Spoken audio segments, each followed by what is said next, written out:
Welcome to Psyber-Conversations, the show where it's okay to agree to disagree. Today we are wrapping up our discussion on Star Wars Episode VII, The Force Awakens. If you haven't already done so, please hit like and subscribe. Feel free to leave a comment and enjoy the show.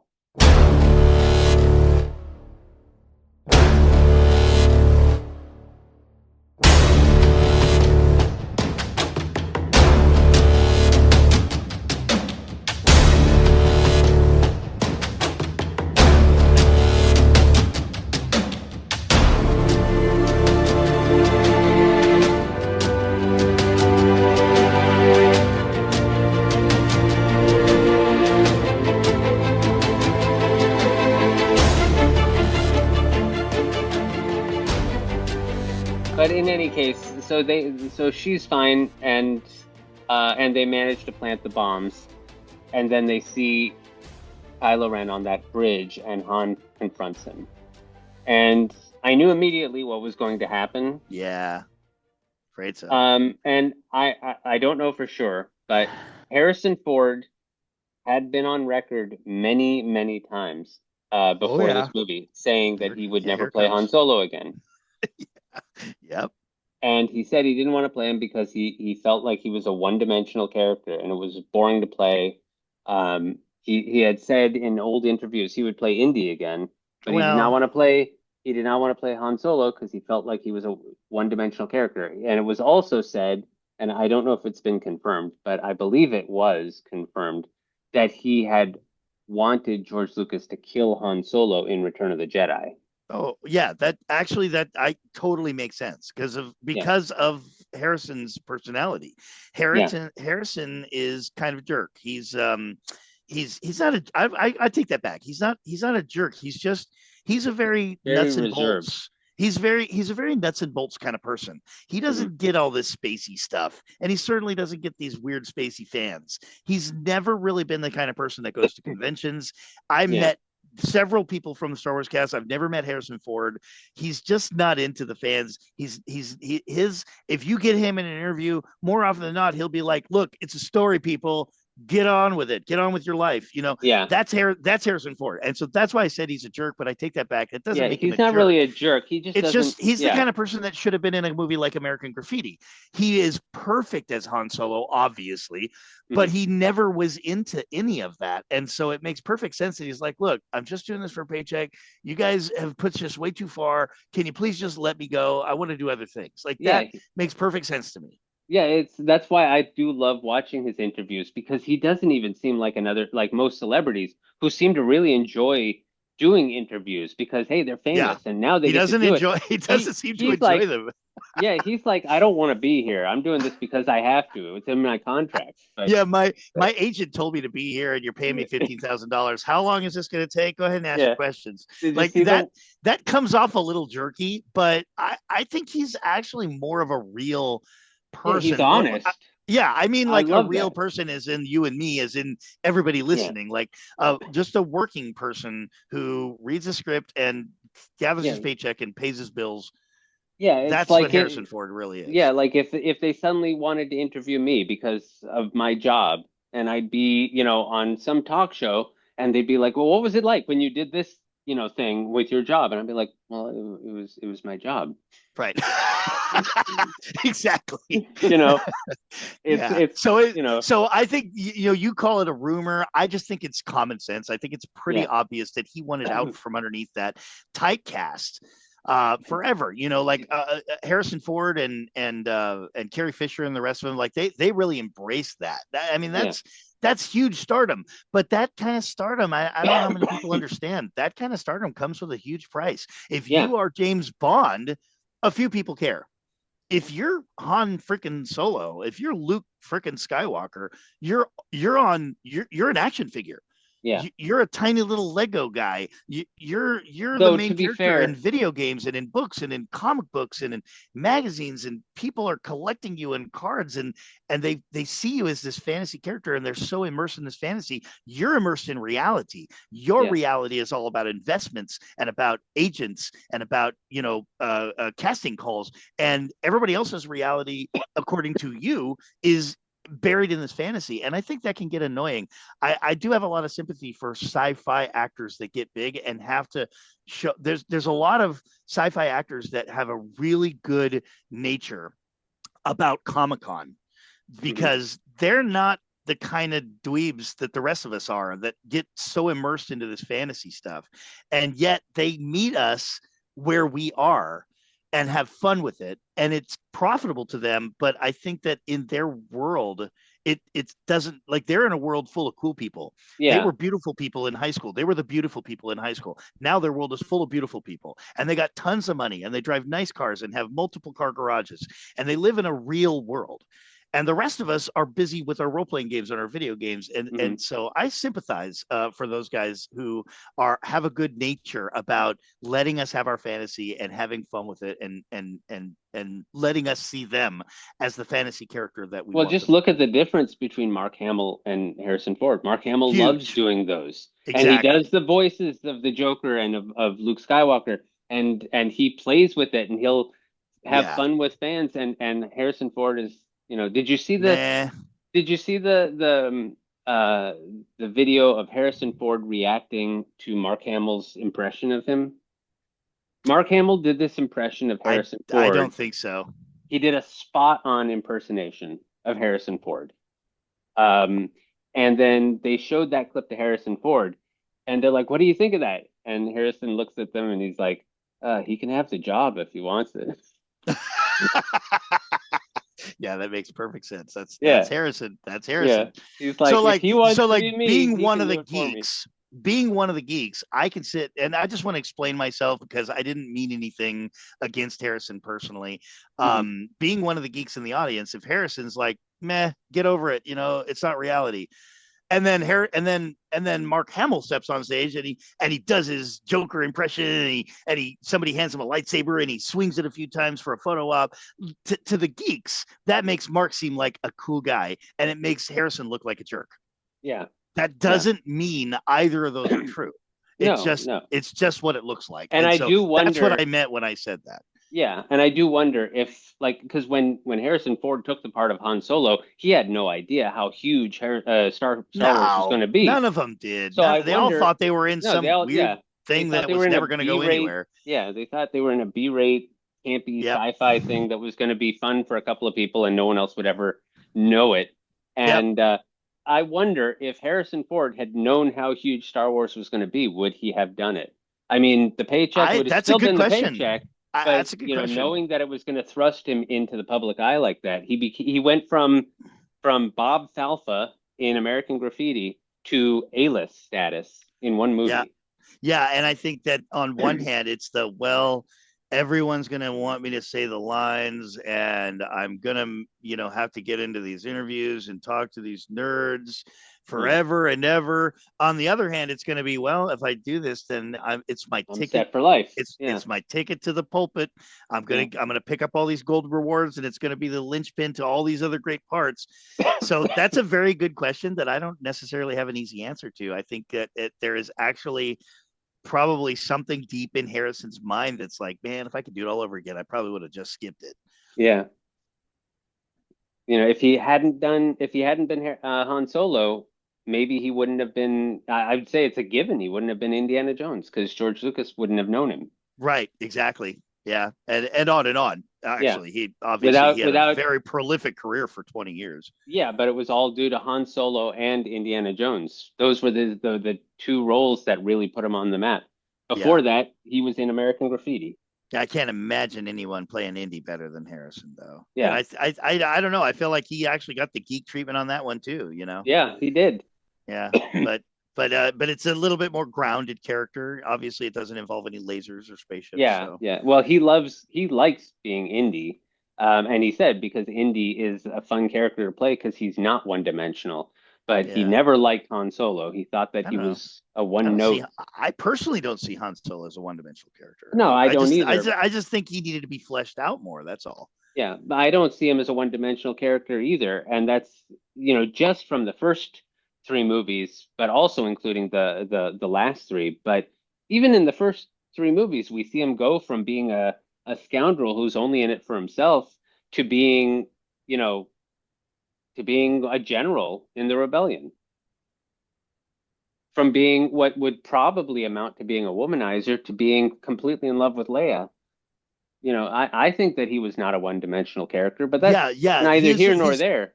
definitely a dynamic character that went Yeah. from a scoundrel to a hero, and I think that that could have been bottled and amplified in many ways, one of which by making a movie 20 years later that showed him to still be loyal to the woman that he loves.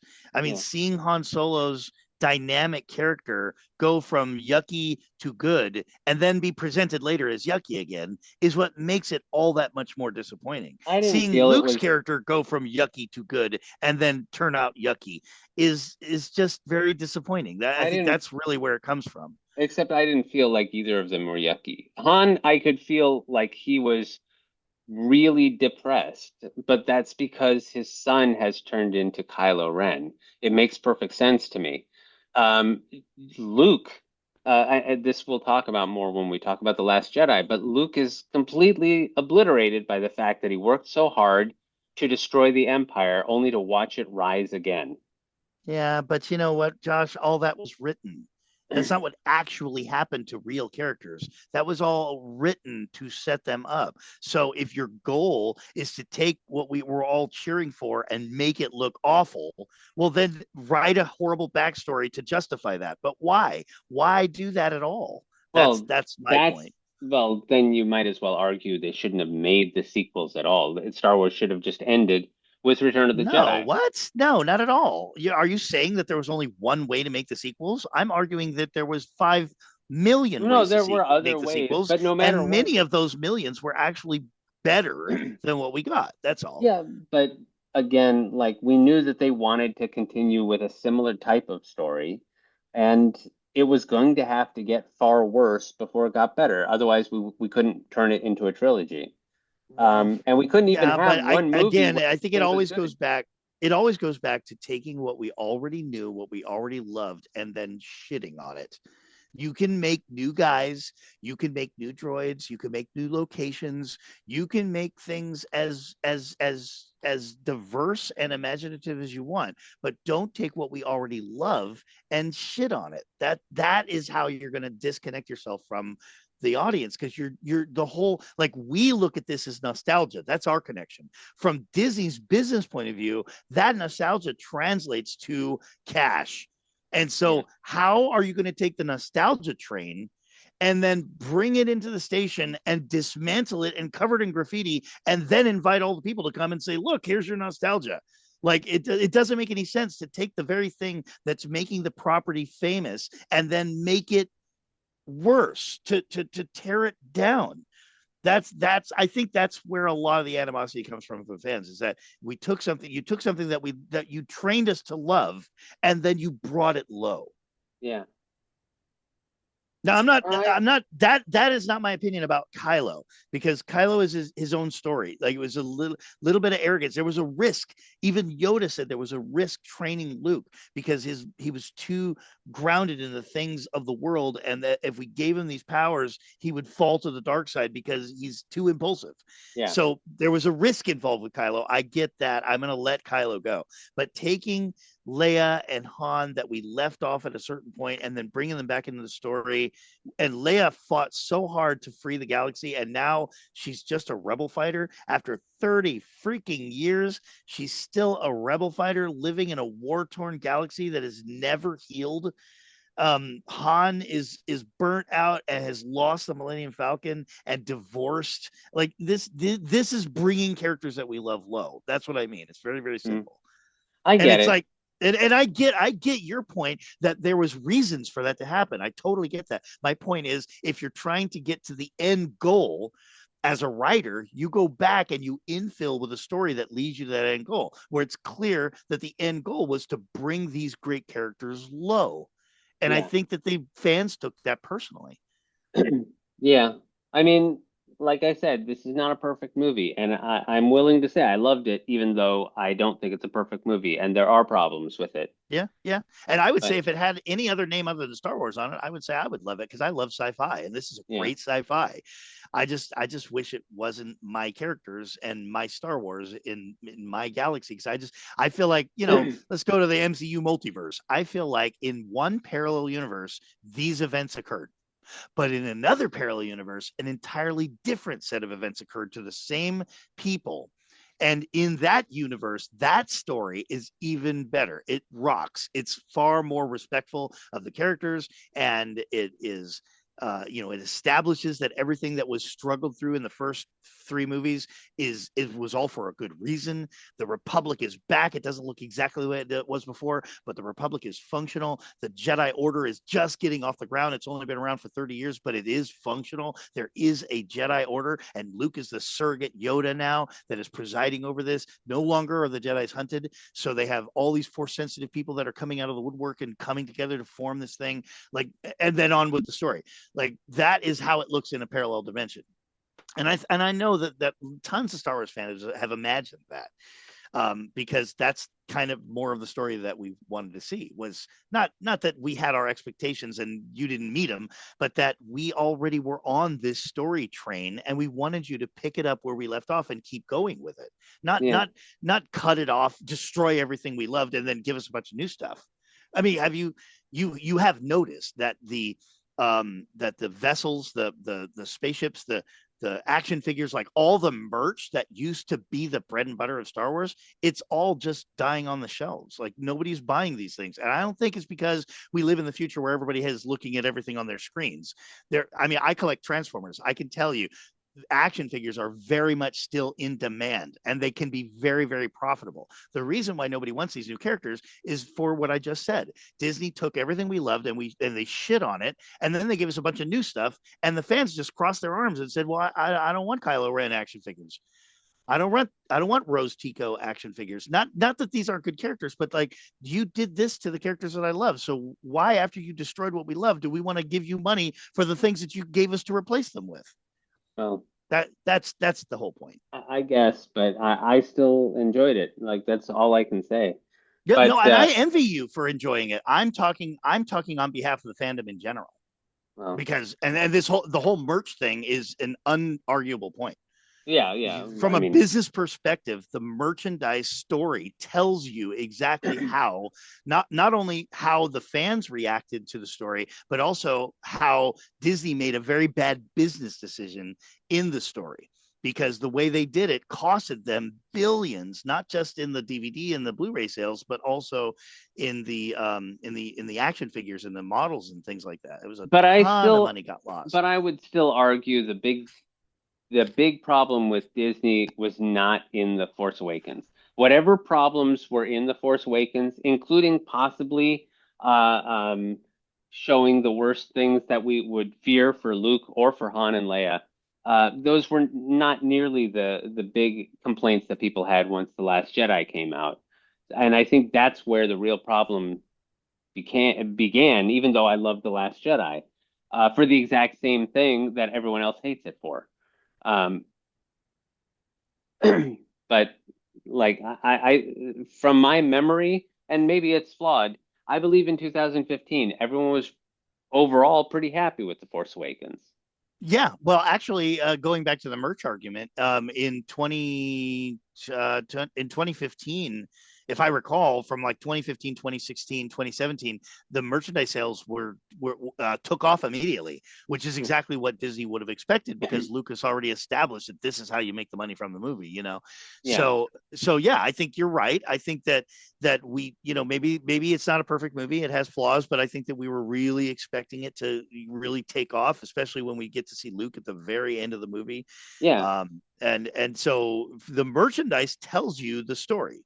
The story is, people were stoked for the Star Wars to be back in the relevant, national spotlight, and they were buying the action figures, and they were buying the models. Yeah, but you're saying that the reason that it failed were for things that happened in The Force Awakens because they took the characters and quote shit on them. No, not But no, not well, not necessarily. I'm saying that the seed was planted there. The mentality was planted there, and it wasn't planted when the movie released. It was planted years before that, clearly, because Lucas signs off the whole thing, and then he goes, "Here's what my final idea was. Take it or leave it." And the first thing they do is throw it right in the trash, and then they come up with their own idea, and their own idea is to shit on everything that he made and create a whole bunch of new things. But it was so exciting, and it was obviously it was high budget $300 million Star Wars blockbuster action. So the nostalgia and the momentum was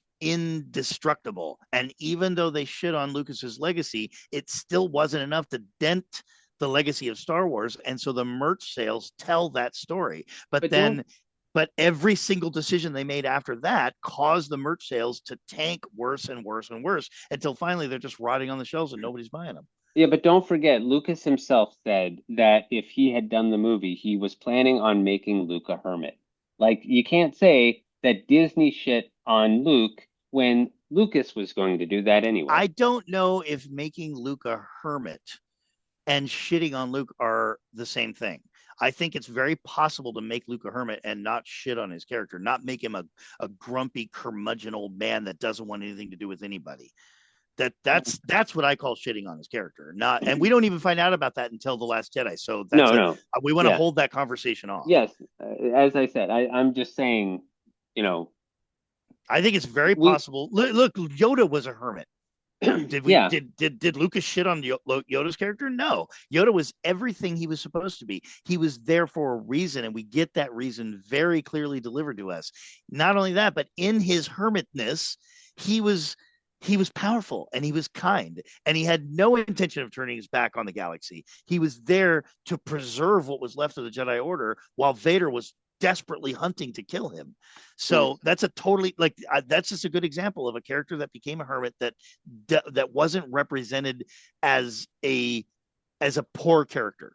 A poor character is somebody who doesn't care. Luke is presented as a character that doesn't care after being a character who is presented as someone who cared very much. Well, and so I thought it made sense. Life does that to us. Life does that to us. We it's possible we get grumpy. But Luke is this incorruptible heroic figure. It's like painting a picture of Superman hundreds of years later, and the world is an apocalypse, and Superman has failed, and he's all broken down and gray, and he just doesn't. It's like Metro Man. Like, he doesn't have the energy to get out of bed anymore because he just doesn't really care. He just wants to be immortal and play his guitar and have everybody leave him alone. I mean, that's nasty. That's you watch. You see Megamind? Are we speaking the same language? I think I might have seen it once, but I don't remember it at all. At the end, Metro Man kind of gives up on it. He fakes his own death, and everybody thinks he died, but he's like a Superman character. And it turns out he's not dead. He just doesn't care anymore, and he kind of doesn't want to rescue anybody, and he just wants to play his guitar and be left alone. And we can all relate to that, but it does paint Metro Man's character as really yucky in that movie, because it's like, you've got the power to change everything for the better, but you're just going to sit there and rot. Fine, sit there and rot.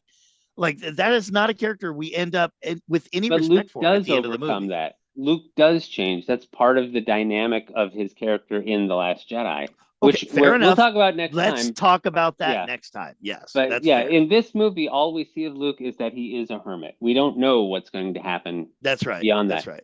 So where we actually left off is Han Solo getting killed. Yeah, we really Han Solo getting killed, and we want to mention that Finn gets into the lightsaber duel, and we see why Kylo's lightsaber has hilts on it, which is, at first I thought that was kind of dumb, because I mean, every lightsaber I've seen so far is just straight, and it doesn't seem like you can take that energy and channel it out. But I changed my mind on that. Like, I don't know how lightsaber technology works, and in that fight with Finn, Kylo proves having a lightsaber hilt is actually pretty damn useful. So he defeats he defeats Ren specifically because of that hilt on the lightsaber blade. I mean, Finn. Did I say right? Yeah. He defeats him because of that hilt. And then he rips a hole up his spine with the tip of his lightsaber, which Finn recovers from fully, because in Disney's world, lightsabers are not lethal, like, at all. Well, we don't know how deep it. I mean, I'm not going to say that they're flawless. Yeah, maybe he should have died, but the point is that we don't know how deeply it cut. For what it's worth, he's out of the rest of the movie. Yeah. He's we don't And see we him are again. dealing with a super futuristic world that has back to tank. So okay, Yeah, whatever. But we like I do don't know. see him. It seems like a lightsaber wound straight up the middle of your back is enough to make you not fixable with Bacta. Because I mean, it's like he just incinerated his entire spinal cord. But anyway, we'll let that go. It's Yeah, not that we big of a don't deal. know how deep it was, Yeah, I'm and not going to you know, camp on that one. yeah. But In then any case, the lightsaber flies away, and I don't know. I join probably the vast majority of the fandom out there by saying I expected Luke was going to catch that lightsaber. oh It's really? Luke's lightsaber, man. That would have been a spectacular entrance It would if have, but Luke was there and he caught the lightsaber, and maybe Rey was somewhere nearby and she got to see that. That is a far more heroic introduction for Luke than the one we got. But it turns out that Rey catches right. it, and when without any training, she not only is wielding the lightsaber, but she also is force telekinetically bringing the lightsaber to his hand. So okay, we're gonna accept that. But then she basically Well, he's defeats already been hurt. Remember, a he's trained already been. Sith. Yeah, but he was already hurt. Like a lot of Okay. people forget the fact that Kylo Ren was in, like they're forgetting the fact he was bleeding all over the place. Well, He had to he was keep. hit in the chest with a bowcaster, Yeah, which all by itself seems kind of unrealistic. I mean, that should have laid him out right there all by itself. But yeah. I mean, okay. well, then again, Darth Maul got cut in half and lived. So Yeah, but we don't know exactly what happened immediately after that. We know exactly what happened to Kylo after getting hit with the bowcaster, but the bowcaster is, even in this very movie, the bowcaster is demonstrated as an incredibly powerful weapon, and he yeah, takes it full onto the chest. it could be a Okay, testament to how strong he is in the dark side, that he's yeah, using his yeah, hate to keep himself alive, that he it should have could been be. dead. It could be. I I'm mean, trying that's real hard here.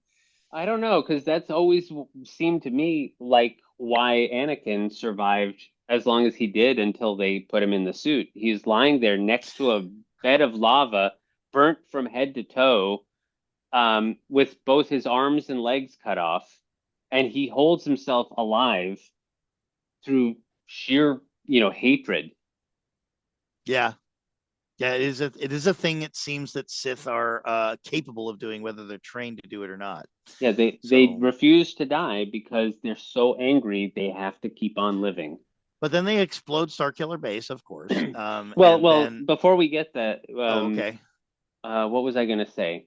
Well, no, I was just we had already covered it. The fact that Rey defeats Kylo Ren, I think it's forgivable because he's bleeding all over the place. He's clearly hurt. Several times you see him like punching himself because he's probably on the verge of collapse and he's hurting himself to keep himself on his feet. Um, so I think that makes it exactly why Rey it's was able to forgivable. defeat him. I'm not going to say it's not forgivable, but Yeah. it's just like why? I mean, it's Star Wars. Why are we having to forgive anything? This should be top notch entertainment. It should be top notch writing. So yeah, I mean, it's forgivable if it's like some indie film and they did their best. But Yeah. this is not an indie film, and they didn't do their best. I refuse to see the most massive globe encompassing media company in human history. I refuse to see them get credit for quote unquote doing their best. We expect better, and maybe that's part of the problem is that Star Wars, we've talked about this before, where Star Wars attains this almost religious expectation from us, and we go in expecting that we're going to see something incredibly life changing and we're going to walk out different people, and instead it just turns out to be a movie, and then we get all pissed off and torqued out, and that's a problem. I want to step back a minute and go, it never was a religious experience. Yeah. It's not supposed to be that good. It's just a movie. It really Yeah. is just a movie. And so, Yes. but this is Disney, and I just don't like. I don't see Pirates of the Caribbean and go, well, they did their best. So when it comes to like, yeah, it's forgivable. Yeah, it's forgivable. I got plenty of forgiveness. I just wish that I didn't have to forgive. You guys spent $350 million on this movie. There's nothing about it that I should have to forgive you for. I But agree. I whatever. do think, and I'm willing to say that I would have loved it if Disney had done a better job. I still love the movie, but I wish That's that fair. Disney had done a better job. But the same thing can also be said about the prequels. I enjoy them for what they are. I think that I wish Lucas had done a better job. Yeah, okay, that's fair. Like, and I definitely am not gonna say I hate the movie. I don't even hate Last Jedi. There Yeah, is no Star Wars movie that I hate. yeah. I mean, when it comes to Force Awakens, I think that I love Force Awakens, but I think that love has to be downgraded to like, because it's supercharged with the emotional expectation of what is coming, and just like the whole incredible missed opportunity. I think that's what it is. Like, I look at this movie and it's like, all by itself, I love it, but it's like I think about the whole legacy that Disney left behind, and how it split the fandom, how fans are hating on each other. One of the reasons why you even have this podcast is because fans have been turned against. I can't think of a fandom, Josh, that has not been split down the middle by the very people that are spoon feeding their audience and turned against. It's almost like all these entertainments are being specifically deliberately designed to make us all enemies that used to be friends.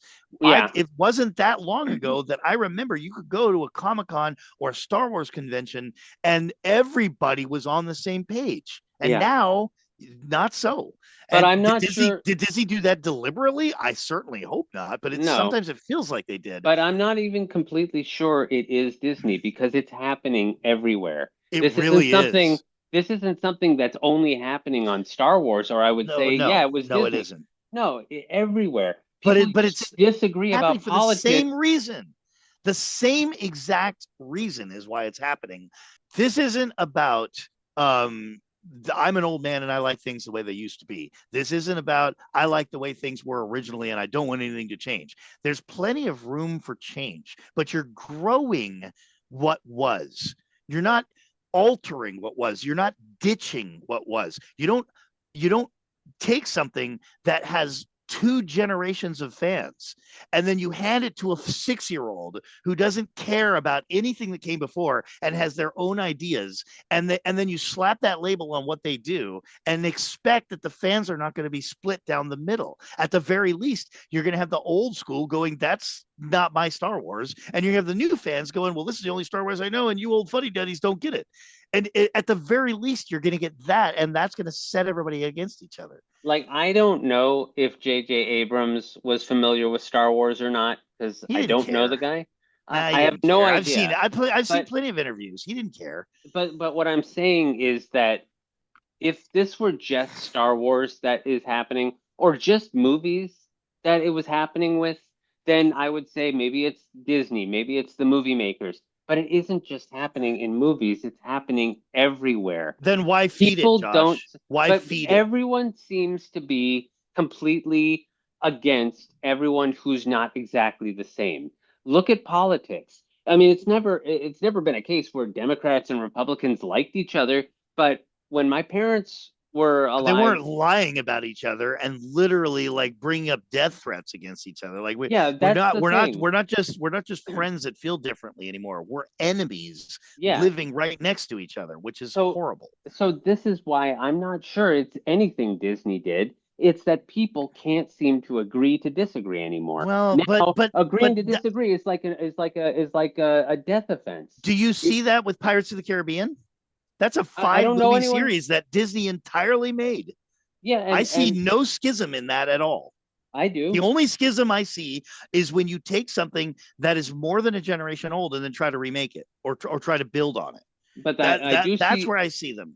But I see people who argue whether or not it should be just three Pirates movies, as opposed to all five, because some people don't like the last two because they didn't have Orlando Bloom and Keira Knightley. Yeah, I see that too.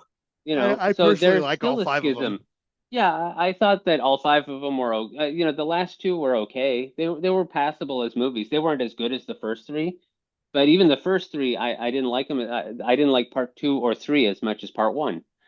Um, you know, but it's no longer seems to be the case with anything that people can just be like, oh, okay, you like that one, I don't. But now it's got to be, oh, you like that one, you have no taste, you're an asshole. Yeah. You're the devil. Yeah. Yeah. I know. It's And I terrible. don't know that that's It Disney. really is If it sort of was the flavor of the times. And I if it was think that just one day when we come to our senses and look back, we're all going to collectively facepalm at how retarded this whole phase in our history was, yeah, if it was how we turned just against each other. yeah, if it was just Star Wars, I would say, yeah, maybe it's Disney doing this, but I don't think it is because it's happening everywhere.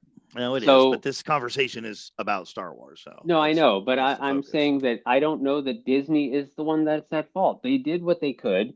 I mean, I don't know what J.J. Abrams' feelings on it were. I don't know Well, you can what. look it up, Josh. He's been pretty obvious. He's been pretty clear about that. He was given the keys to Star Wars and Star Trek simultaneously, and he didn't give a crap about either of them before he was hired to do that. Michael Bay never gave a crap about the Transformers before he was given the keys to that incredibly successful franchise. Yeah, This is a bad trend.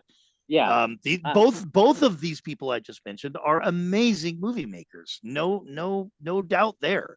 But the thing is, you can't give control over a franchise that is beloved by millions to someone who does not beloved it. yeah. I Oh, think well, that is that a was my bad question. trend. That was my question. I guess you just answered it because I didn't know. Like I was actually asking you, did J.J. Abrams actually say he had no love of Star Wars beforehand? Because I had no idea. For all I Well, know, he that would be was. bad PR for him to come out and say that in an interview. I don't think I've ever heard him explicitly say that in an interview. But if you watch enough interviews with him, you'll pick up the idea that, I mean, no offense, JJ's a cool guy. He's a cool guy. He went to film school. He did not like Michael Bay. He wasn't like me. He wasn't a kid playing with Transformers. He was a cool guy. He was captain of the football team. And then he went on to go to film school. And then he was with real people doing real things in real places. And he finished film school. And then he spent his whole life pursuing the entertainment industry, which is a grind, which is a sweaty, hardworking, demanding grind. And it has you up at 3, 4 o'clock in the morning and working 18-hour days. There's no time to be a geek. There's no time to go to Comic-Con. There's no time to read comic books, no time to play with toys. That's the kind of person J.J. Abrams was. And so he didn't have any love for Star Wars the way a lot. I mean, there's some filmmakers out there. Spielberg has a great love for Star Wars. Yeah. There's quite a few great movie makers out there. Guillermo del Toro, I can think of many who were inspired to get into filmmaking because of Star Wars. But JJ is not one of them. He just happened to be the guy at the time who was one of the premier filmmakers who Spielberg himself was passing the torch on to, which, in my opinion, JJ has not anywhere near aspired to the level of Spielberg. In Well, fact, yeah. I would even, you correct me if I'm wrong, but since he did Star Wars, and since, in my opinion, he absolutely shit on the franchise of Star Trek as well, we haven't seen JJ do anything. I think his career is over. So like the I don't know. I thought I many heard about many of him these recently, people will but get on camera during interviews and they'll talk very sweet and they'll make very nice statements about other people, but you can see what's really going on in their career by where it goes. And oh so wait. what has he done in 10 years? He did a Super 8. That was okay, but it was supposed to be like a new Spielbergian kind of film with little kids that get involved with an alien. But it missed the mark, and it didn't do very good at the box office. And I never saw it. I don't think he's done almost anything else. So Yeah. with JJ being the A-list ticket guy, if you're handing Star Trek and Star Wars to him simultaneously 10 years ago, and today he's doing nothing, that says a lot about what the actual thoughts in Hollywood are about having JJ take care of your franchise. I As a could be wrong serious Star too. Trek fan and as a serious Star Wars fan, I can say JJ may be the nicest person in the world, but I hope they never give him anything again because because JJ almost single-handedly destroyed both of those franchises. I give him more credit for the destruction of Star Wars than I give to Kathleen Kennedy Yeah. because Oh you no, I'm don't. wrong. I'm wrong What? too. Yeah. He's not What? he's not in charge of the DC universe. It's James Gunn. Yeah, James Gunn is in charge of the DC universe. Like I said, if there's some rumor about JJ being involved, I'll believe it when I see it. Yeah. But yeah, no, I think he just disappeared, which is odd for a person that was about to take the torch from Steven Spielberg and handed two of the greatest franchises, two of the greatest, most profitable fictional franchises in history. He was handed them simultaneously, and 10 years later, he's doing nothing. I think that says it all. Yeah. Looks like in 2018 HBO ordered a sci-fi drama from him called Demimonde. And Wow, that then was big. Yeah, in June of 2022, the project was canceled. Oh, wow. Yeah, man. Well, okay. Now, in all fairness, just, to be cool about JJ, that was right in the heart of COVID, and it very well had something to do with that. But still, I mean, COVID didn't stop filmmaking from happening. We've had plenty of blockbusters come out in the last 10 years. JJ had the world in the palm of his hands, and then he disappeared. So I'm just saying that you worked in Hollywood, dude. I worked in Hollywood. We know how it works. That is the reality check that tells you what's really going on, because when they get into interviews, they got to say the right thing to the right people the right way at the right time. They got to talk sweet about all the people they work with, even though if you get them intimately into some personal conversation later, you'll find out they really had a problem with that guy, but they're never going to say that in front of a camera.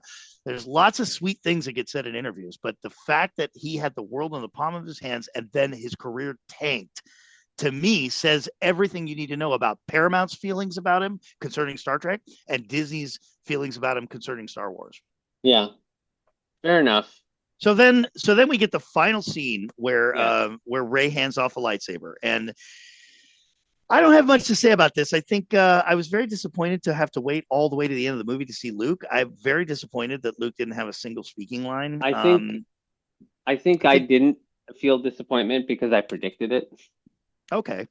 I think that the lingering kind of, I understand that he was going for like the drone shot and the dramatic encounter kind of thing, but like the fact that Rey comes up and they sort of stare at each other, and then she holds out the lightsaber and they just keep staring at each other. It lingers for too long. It's kind of awkward and not natural. Also, the fact that Luke has turned his back on the whole galaxy and he can't stand being a Jedi and he doesn't want anything to do with the Jedi. And the next movie he actually thinks about burning everything the Jedi ever did. And yet when we see him, he's fully dressed in a Jedi robe, like he's found nothing else to wear. Like, I don't know. There's just a lot of disjointed things there that I think could have been better. That's stuff that we can talk about in the next movie. And this one, all we see is that he's wearing the Jedi robes. Yes. I do agree that the drone shot might go on a little too long. Just a few seconds. Yeah, but the reason he doesn't speak is because they're following the tradition of all the Star Wars movies, that there's no speaking in the final scene. All the Star Wars movies ends with no speech, just music. Yeah, but it didn't have to be the final scene, though. But yes, I get what you're saying. But it didn't have to be the final scene. No, I agree. But well, I guess so that's it. That's the movie. We covered the whole thing thoroughly. Sorry if we went on too long. Yeah, we kind of followed a few rabbit trails, which is something that I keep saying we're going to try not to do, and then we do it. Yeah, I think we keep the rabbit trails to a minimum, and I think we try to. We keep them brief and get back on track as quick as we can. We try to. You can always go back and post and cut them out. Yeah, but that's difficult too. In any case, so if you've made it this far, the next episode. Yes, thank you very much. The next episode is episode 8, The Last Jedi. We're gonna have a lot to say about that. Oh boy. Yeah. If we can get through that without a fight, then we ain't gonna fight. We're not gonna fight. We're not gonna fight. But I will give you a tasty preview though, because this movie is Josh's favorite from the Disney franchise and easily by far my least favorite of the entire Star Wars franchise. So we're gonna have very disparate opinions on this thing. Yeah, but that's very similar to how we were about the Phantom Menace. True, that's true. Yeah, except opposite. Yep. Yeah. So and I don't, and we're not going to fight, because for those of you who are listening to this show, you should know by now, the whole point of this show is that we can disagree about Star Wars, about Star Trek, about DC movies, about Marvel movies, about any freaking thing. We can even disagree about politics without it meaning that the other person is a complete dick. Yep. I think actually this episode is a very good example of many concessions that I made because I'm not crazy about the way this film went, but I can give you concessions about things that you see that you like, that I can see why you feel that way, and it's just simply a different opinion than mine, and vice versa. I saw, you went into this really loving this, and I went into this ready to to dice it up, and there were many concessions where you were listening to me and going, well, I never thought about that before, and I could see that, and that's kind of the heart and soul of what podcast is all about. That's why I created this podcast. So for anyone who's listening, I hope that you're taking it to heart. I really like our audience to grow to more of those people who have been bullies, so that they can maybe learn a thing or two. But the people who are bullies are probably the last people who will ever listen to this. Yeah, because as soon as they hear the fact that I like the sequels, they won't listen to it. Yeah, well, there's some people that might tune out as soon as they find out that you're talking to somebody who likes the prequels. You know, I mean, it's sometimes tribalism is a real bitch. Sometimes it makes us so that we have to put our red shirt on, and we absolutely will follow the red shirt clan no matter where they go. And we know as red shirts, we're trained to hate the blue shirts. So if you got a blue shirt on, I'm not even going to give you a chance. And that's got to go, man. That's not the way you create a human civilization. That's my whole point has always been, that you talk and you don't hate the person for disagreeing with you, unless they are. There are very few exceptions when I think it's okay to hate a person for their opinions. There are a few times. There are a few times when it's okay, but about a movie, probably never. Star Wars is a huge thing. I love Star Wars very much, but it is still just a movie. Harrison Ford's right about that. Unfortunately, it's Harrison Ford is right about that. Should be a religious movement, damn it. I'll agree with Harrison Ford on this one. It's a movie. Yeah. Okay, yeah. You watched it. It's over. The credits rolled. Go find something to do. Well, that's another episode in the can, sir. Yep. So thank you, everyone, and remember, as always, make tomorrow better than yesterday.